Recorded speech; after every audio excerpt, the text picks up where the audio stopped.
चक्की छूने पर, मूछ रखने पर, घोड़ी पे चढ़ने पर, कुछ और करने पे सभी पर हत्याएं हो जाती है, मारपीट हो जाती है।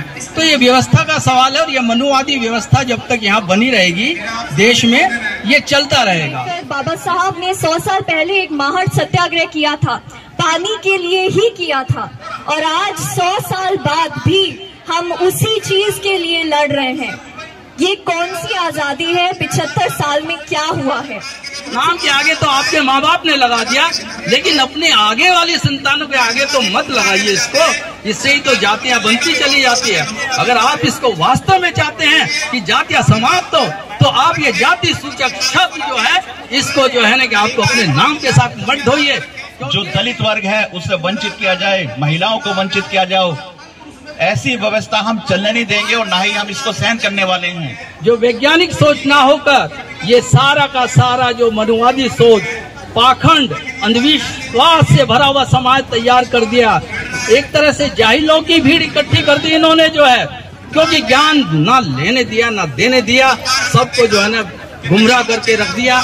जब तक ये समाप्त नहीं हो जाता है तो ये भारत, कहते रहो विश्व गुरु विश्व गुरु, अरे मजाक करते हैं लोग तुम्हारा।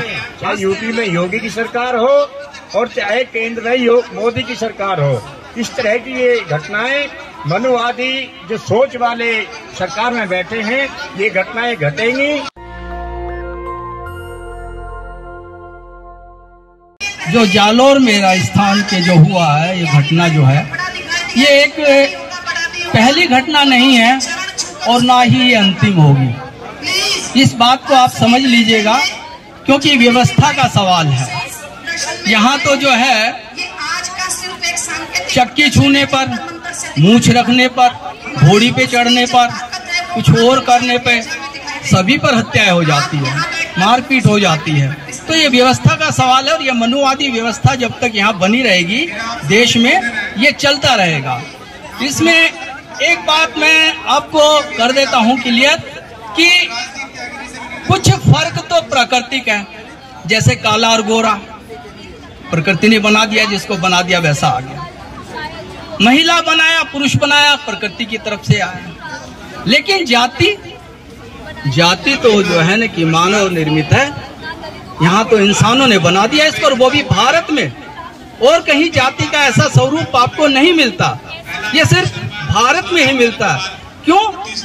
वर्चस्व अपना रखना है। जो शातिर लोग हैं, जो तेज तरार लोग हैं, जो धूर्त लोग हैं, उन्होंने ऐसी व्यवस्था की कि समाज को इतने टुकड़ों में तोड़ दिया कि वो अब जोड़े से भी नहीं जुड़ता है। बस वो जो है ना इसी में जीता है कि मैं इससे ऊपर, मैं उससे ऊपर, या मेरे से नीचे, इसी बात को लेकर यहाँ चलता रहता है। अभी मैं आपको बता दूं कि जब तक इस देश में जाति विहीन समाज की स्थापना नहीं हो जाती है, ये देश, ये भारत कभी भी तरक्की नहीं कर सकता, कभी भी आगे नहीं बढ़ सकता। आज विज्ञान के जो है ना कि समय में भी जो वैज्ञानिक सोच ना होकर ये सारा का सारा जो मनुवादी सोच, पाखंड, अंधविश्वास से भरा हुआ समाज तैयार कर दिया।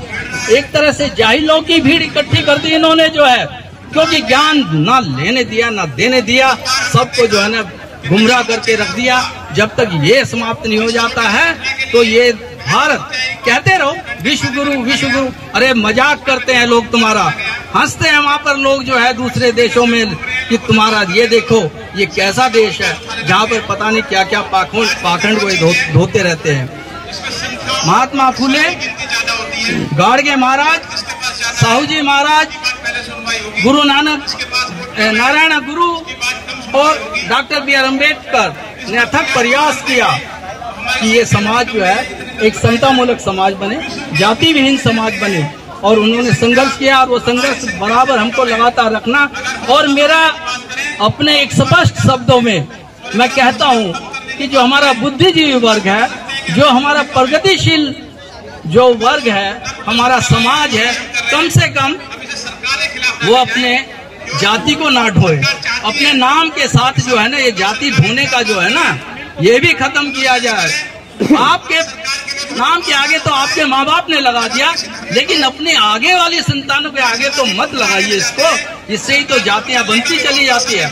अगर आप इसको वास्तव में चाहते हैं कि जातियां समाप्त हो, तो आप ये जाति सूचक शब्द जो है इसको जो है ना कि आपको अपने नाम के साथ मत ढोइए, क्योंकि मैंने देखा है कि जो इस सिस्टम में श्रेष्ठता जिसकी जाति दिखाती है वो तो कदा भी नहीं चूकते हैं, वो जो है एकदम से नाम लगाते हैं और नहीं मतलब क्या चूकते हैं अपने बच्चों के नाम के आगे। जिस दिन पैदा होता है उसी दिन से उसकी जाति का नाम उसके साथ जुड़ जाता है। मेरा स्पष्ट है, उनको भी एक जो है ना कि एक प्रार्थना है, मेरी रिक्वेस्ट है कि कम से कम अगर आप चाहते हैं कि जाति विहीन समाज की स्थापना हो और ये देश वाकई जो है ना भारतवर्ष बने, तो ये आपको ध्यान रखना होगा और आगे से इन सब बातों पर जो है ना ध्यान देते हुए इनको आगे से ना जोड़ा जाए। सभी साथियों को जय भीम, जय भारत, लाल सलाम, इंकलाब जिंदाबाद। आज हम यहाँ पे इकट्ठे हुए हैं, ये पहला ही एक ऐसा नहीं है कि आज हम पहली बार आए हैं। लगातार हमारा संघर्ष जो भी तमाम संगठन है हम आते रहते हैं और जब तक हम आते रहेंगे, जब तक इस समाज के अंदर बंटवारा है, जाति है, भ्रष्टाचार है और बहुत सारे मुद्दे हैं। ये ऐसा नहीं है कि ये पहली घटना है या अभी हाल फिलहाल में हुई है। साथियों, ये बरसों से चला रहा है जो वर्गों की स्थापना है, जाति समाज है, और ये घृणा कहाँ से आई इसका हमें समझना पड़ेगा, इसकी जड़ में जाना पड़ेगा साथियों। और ये जब तक जारी रहेगा जब तक हम इसका सामना नहीं करेंगे। और साथियों, मेरा यही है, काफी देर से हम स्पीच सुन रहे हैं, सब लोगों ने घटना के बारे में जानकारी दी है, सभी लोगों ने बात रखी है। मैं भी रखना चाहता हूं कि ये जब तक ऐसी घटनाएं होती रहेंगी जब तक हम इनके सामने खड़े नहीं होंगे और वो हमें सामने आना होगा। जैसे आज हम यहाँ आए हैं तमाम संगठन, ये हमारा संघर्ष लगातार उठना चाहिए इन तमाम मुद्दों के खिलाफ जो ये चल रहा है। एक ब्राह्मणवादी सिस्टम, वर्गों का सिस्टम बनाना चाहते हैं और एक ऐसी एजुकेशन देना चाहते हैं जिसमें जो दलित वर्ग है उससे वंचित किया जाए, महिलाओं को वंचित किया जाए। ऐसी व्यवस्था हम चलने नहीं देंगे और ना ही हम इसको सहन करने वाले हैं। हम अपना संघर्ष, हम अपनी आवाज बुलंद करते रहेंगे जब तक ये असमानता और जो बराबरी, जब तक हक नहीं मिलेगा। और ये कोई आप देखें कितनी घृणा की बात है, एक 9 साल के बच्चे को बेरहमी से पीटा गया है। यानी कि आप देख सकते हैं कि जो जातिवाद की जो जड़ें हैं, जो नफरत है एक विशेष समाज के प्रति, वो कितनी गहरी है। तो साथियों, मेरा यही निवेदन है कि हम इकट्ठे होकर अपनी आवाज बुलंद करें और जब तक आवाज बुलंद नहीं होगी तब तक ये चीजें नहीं रुकेंगी। धन्यवाद साथियों, मैं अदिति हूँ और छात्र संगठन SFI से हूँ। ये जो मुद्दा है जिस बारे में हम आज यहाँ पर आए हैं, इंद्र मेघवाल जो कि 9 साल के बच्चे थे, जिनके टीचर ने, जिनके अध्यापक ने उनको पीट कर मार डाला सिर्फ इसलिए क्योंकि वो एक दलित छात्र थे और उनके यहाँ से उन्होंने पानी पिया। मैं ज्यादा नहीं बोलूंगी इसके बारे में, बस इतना कहूंगी कि क्योंकि मैं भी एक छात्र हूँ, ये हमारे लिए एक व्यक्तिगत मामला बन गया है। हमने देखा कुछ सालों पहले रोहित वेमुला, जिन्होंने आत्महत्या कर ली सिर्फ इस वजह से क्योंकि उनके प्रति भी ऐसी घटनाएं घटी थी उनके साथ में। ये हमारे लिए एक बहुत ही शर्मनाक दिन है। हमने कल ही आजादी के 75 साल को मनाया है। मोदी जी ने लाल किले पर खड़े होकर बहुत लंबी लंबी चीजें बोली हैं, लेकिन शायद वो इस बच्चे के बारे में सोचना भूल गए।